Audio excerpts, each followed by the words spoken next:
नमस्कार, मैं हूं पंकज राज और मैं प्रोफेशनल से एक सिंगर हूं।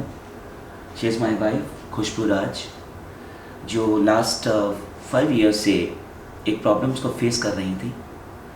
प्लेक्सिकल प्लेक्सिस करके एक प्रॉब्लम थी। काफ़ी टाइम से हम लोग ये प्रॉब्लम्स को फेस कर रहे थे बिकॉज़ इससे काफ़ी इनके हैंड में प्रॉब्लम्स रहती थी, यहाँ दर्द रहता था और एक राइट हैंड साइड पे इनके सर्वाइकल रिब्स करके एक बैंड बन गया था जिसको रिमूव करना बहुत ज़रूरी था, जिसके प्रेशर की वजह से नर्व्स में बहुत ज़्यादा ब्लड्स का फ्लो नहीं था। इस वजह से इनको प्रॉब्लम थी, जिसके लिए हम बहुत परेशान थे। हम बहुत जगह दिल्ली में, इंडिया में, हर जगह गए, बट हमें कहीं से भी रिलीफ नहीं मिला। सो मेरे एक नॉन में डॉक्टर थे जिन्होंने मुझे डॉक्टर निशांत सोनी सर का रेफरेंस दिया। फाइनली मेरी उनसे मुलाकात हुई और मैंने उनसे अपनी वाइफ को लेकर ये प्रॉब्लम्स उनसे शेयर करी। उन्होंने थोड़ी बहुत इन्वेस्टिगेशंस करी और इमीडिएटली हमें सर्जरी के लिए बोला गया। गाइस, मैं बस इतना ही कहना चाहूँगा, I have no words for doctor Nishant sir. So humble, polite, ऐसे डॉक्टर्स बहुत कम मिलते हैं।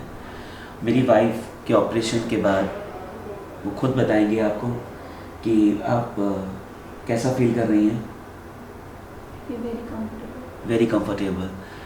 जिस प्रॉब्लम के लिए हम यहाँ आए थे, and thanks to mister Nishant Soni sir and thanks to PSRI hospital, thank you so much कि हमें इस प्रॉब्लम से आपने बाहर निकाला। Thank you. Patient Khushbu Raj हमारे पास 33 साल की उम्र में पहुंची।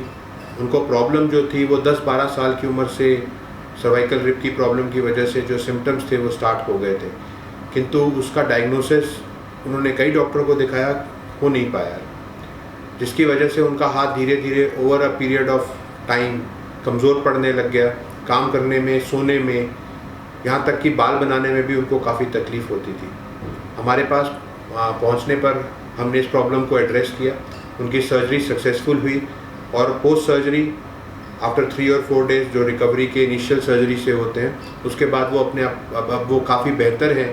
फिजियोथेरेपी चल रही है and she is doing quite well. ये प्रॉब्लम जो है ये पैदाइशी होती है, लेकिन इसके सिम्टम्स या इसकी प्रॉब्लम जो इससे अराइज करती है वो जैसे जैसे मरीज़ की एज बढ़ती जाती है वो सामने पेश होना शुरू हो जाते हैं। मेन सिम्टम्स रहते हैं हाथ में दर्द रहना, हाथ के अंदर खून की रग के अंदर सप्लाई कम होना, तंत्रिकाओं की कमज़ोरी पड़ना और हाथ के अंदर से चीज़ें गिरना या काम ढंग से ना कर पाना। और ये प्रॉब्लम जो है, जैसे कि कई प्रॉब्लम्स का मेडिकल मैनेजमेंट नहीं हो सकता, सिर्फ सर्जिकल या ऑपरेशन के द्वारा ही उसका इलाज किया जा सकता है। इस प्रॉब्लम का भी इलाज जो है वो ऑपरेशन से संभव है। ऑपरेशन में हम लोग जो पॉजिटिव फैक्टर जो गर्दन में एक्स्ट्रा रिब बढ़ी हुई होती है या हड्डी बढ़ी हुई होती है, उसको ऑपरेशन द्वारा निकाल दिया जाता है ताकि प्रेशर जो नसों के ऊपर और तंत्रिकाओं पे जो प्रेशर उसकी वजह से क्रिएट हो रहा है वो ख़त्म हो जाए। रिजल्ट्स काफ़ी मैजिकल रहते हैं। पेशेंट को इमीडिएटली आफ्टर सर्जरी जो है तंत्रिकाओं के अंदर ताकत वापस आना, खून की रग के अंदर सप्लाई बेहतर होना और दर्द का कम होना, ये मेन सिम्टम्स जो हैं वो रिलीव होके पेशेंट बेटर फील करता है। अगर किसी को भी सर्वाइकल रिब की प्रॉब्लम है तो इसको अनदेखा नहीं किया जा सकता।